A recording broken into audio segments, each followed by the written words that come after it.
आप देख रहे हैं headline India news. Bharat Ratna Atal Bihari Vajpayee के कार्य और योगदान पर किया संबोधन। एसआईआर पर बोले देवेंद्र चौधरी, वोटर लिस्ट से हटाए जा रहे अपात्र लोगों ने नाम। प्राथमिक विद्यालय के मर्ज पर बोले देवेंद्र, सरकार शिक्षा को बेहतर बनाने की ओर अग्रसर है। खुर्जा के पंचवटी कम्युनिटी भवन में आयोजित किया गया था अटल स्मृति सम्मेलन। संवाददाता सर्वेश उर्फ साक्षी चौधरी की रिपोर्ट।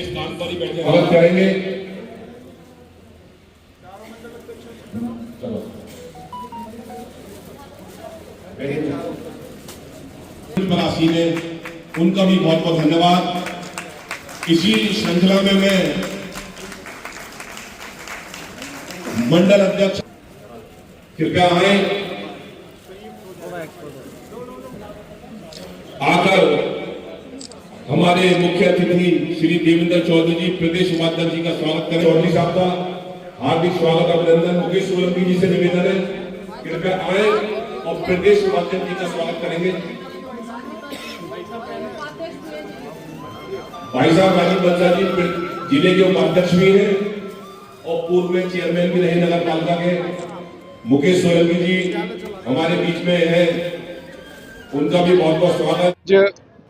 अटल जी की जन्म शताब्दी के अवसर पर जो भारतीय जनता पार्टी ने 25 तारीख से लेकर के 31 तारीख तक ये अभियान चलाया है, पूरे देश में अटल जी के स्मृति में इस प्रकार के सम्मेलन चल रहे हैं। आज खुर्जा में भी उसी प्रकार का ये उनकी स्मृति में अटल जी की विचार, अटल जी ने इस देश के लिए क्या क्या किया, ये जन जन तक जाए, सभी कार्यकर्ताओं को उनके बारे में अच्छी से जानकारी हो, इसके लिए भारतीय जनता पार्टी ने ये अभियान चलाया है। और पूरा एक सप्ताह तक इस प्रकार के कार्यक्रम चल रहे हैं। सभी विधानसभाओं में इस प्रकार के सम्मेलन चल रहे हैं। पूरे देश की सभी विधानसभाओं में ये सम्मेलन लगभग कल तक संपन्न हो जाएंगे। एक विधायक है सपा के हारून रूमी जी, उनका आरोप है कि 2 करोड़ 88 लाख एसआईआर में यहाँ उत्तर प्रदेश में जो मतदाता है उनके वोट काटते हैं। देखिए, अभी हमारे अध्यक्ष जी बोल रहे थे मंच से, जो अपात्र है उसका वोट कट रहा है, किसी का काटा नहीं गया है। अपात्र है,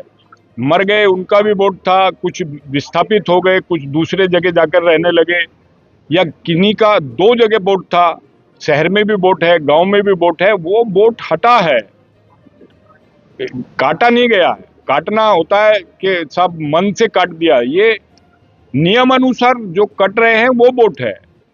अभी मैं ऐसा नहीं है। संबोधन सुन रहा था सर आपका जी। आप कह रहे थे कि बच्चों को बेहतर शिक्षा मिलनी चाहिए, जब मकान पक्के हो जाएंगे तब ये देश विकसित माना जाएगा। देश भर में लगभग 89,000 स्कूल बंद हो चुके हैं, जिसमें यूपी में 25 से 27,000 प्राथमिक विद्यालय बंद किए गए प्रदेश सरकार द्वारा। तो किस तरह की रणनीति है शिक्षा को उच्च स्तर तक ले जाने की? हमारी हमेशा नीति ये है कि देखिए, कोई बच्चा ऐसा ना रहे गरीब का, गरीब हो या अमीर हो, जिसको शिक्षा न मिले। क्योंकि ये मूलभूत संविधान में ये हम लोगों को संविधान ये देता है। संविधान हमारी ये इस देश का संविधान बहुत बड़ा संविधान है। वो ये देता है कि भी सबको शिक्षा मिले, सबको रोजगार मिले, सबको रहने के लिए घर मिले, और उसी का प्रयास सरकार कर रही है। ऐसा नहीं है, सरकार लगातार ये प्रयास कर रही है कि कोई भी ऐसा अशिक्षित न रहे बच्चा, उसके पढ़ने की व्यवस्था हो, उसको पढ़ाई के लिए व्यवस्था करेंगे। जब प्राथमिक विद्यालय बंद नहीं हो रहे, बंद सब चलेंगे। कुछ मर्ज किए गए, बंद नहीं हो रहे, जिनमें ऐसा ना बहुत सारे ऐसा ना, देखिए, एक तहसील में 10 विद्यालय थे, जिसमें 2 ही बच्चे थे, शिक्षक 4 हैं, बच्चे 10 हैं। तो उन कारण से उनको मर्ज किया गया, बंद किसी को नहीं किया गया, बंद किसी को नहीं किया गया, व्यवस्थित किया गया है। जो 25 से 27,000 के बीच का आंकड़ा, सारे के सारे वो ऐसे ही हैं जिनमें शिक्षक अधिक है और छात्र कम है। अब 10 छात्रों के ऊपर 4 शिक्षक हैं, तो उनको व्यवस्थित करने का काम सरकार कर रही है, और उनका स्तर अच्छा हो इसका भी प्रयास कर रही है कि जिससे बच्चे उसमें जाए। अभी कॉन्वेंट में बच्चे जा रहे हैं, उसमें बच्चे, उनको शिक्षा अच्छी मिले, उनको बिना पैसे के शिक्षा मिले, उनको ड्रेस मिले, उनको बस्ता मिले, उनको किताब मिले, इसका प्रयास सरकार कर रही है। उनका स्तर अच्छा हो इसका प्रयास कर रही है। तो कुछ स्कूल ऐसे हैं उनको व्यवस्थित किया गया, बंद सरकार कभी नहीं करती स्कूलों को। ये हमारी नीति में ही नहीं है। हम तो चाहते हैं कि एक भी व्यक्ति इस देश में ऐसा न रहे जो निरक्षर हो, सबको शिक्षा मिले, सबको सुरक्षा मिले, सबको घर मिले, सबको रोजगार मिले, तभी तो ये देश बनेगा विकसित राष्ट्र। यही इसी नीति पर सरकार हमारी काम कर रही है, चाहे प्रदेश की सरकार होगी, चाहे केंद्र की सरकार होगी। धन्यवाद।